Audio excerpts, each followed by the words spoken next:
Yaxşısızlar, vatan sevgen dostlarım, qarindoshlarım. Bugün Ürümçi qirg'inchiligininki xotir kuni arpisi. O'ylab beqinglar, aslab beqinglar, bugun qanchalik shehidlar vatanda qon to'kdi, jon berdi. Aslida 73 yillik da'vo qandoq bo'ladidi? Agarda to'g'ri yo'lda bo'lgan bo'lsak, bir yerdan sado chiqar bo'lmaydi, bunchalar vayronchilik qatmas bo'lmaydi. Dava deb yurganlarimizniki davaning natijasi qani? Qarindosh millatlarning ichida Uyg'urdan boshqa millatlarning hammasining mustaqil tuprog'i bor.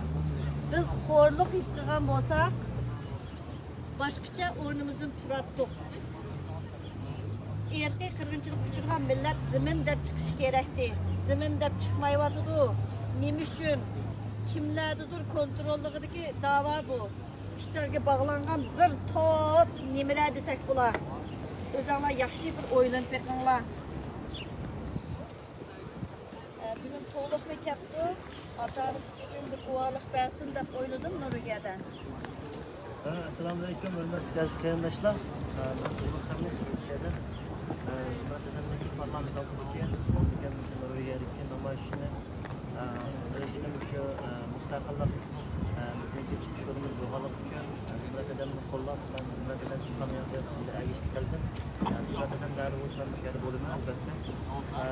Mustaqillik bo'ladi ekan, bir kun Nurigada Avstraliyadan ish ko'rib boramiz.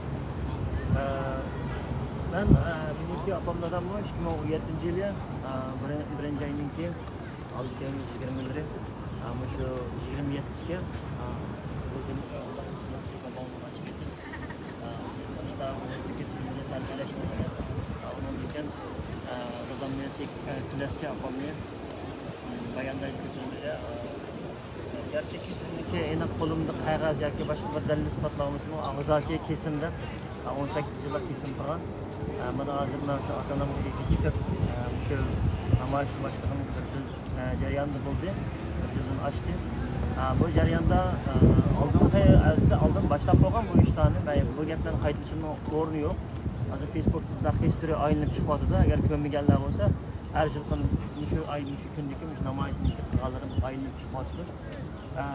Shu qarindoshlar, o'zimizniki shu ota-onamizni, o'zimizniki vatanlik xizmatini qilishimiz bizniki ham men hozir shu ota-onamda hozircha nima qilyaptilar bizniki shu birdan bir chiqish yo'limiz shu mustaqillik qilishga qolgan narsa bu yolg'on gap hammasi uni ko'rdik uning uchun isbotlab bo'ldik uning uchun shohid bo'ldik uning uchun hamma narsani muajoratda ko'rdik qarindoshlar shuning bilan uchinchi gap qilay undan keyin men o'sha ish tushgan o'rniga bo'laman bunday ko'rishni xohlaganlarimiz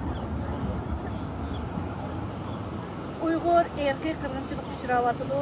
Erkak qirg'inchilik uchirgan millat zimin deb chiqadi. Nima uchun erkak qirg'inchilik uchrayotimiz? Ziminning egasi bo'lganligimiz uchun erkak qirg'inchilik uchrayotimiz. Vatanning ishidagilar chorasiz, biz chorasiz emas. Vatandagilarniki shu qirg'inchilik millatimizning ovoz bo'lishimiz kerak qarindoshlarim.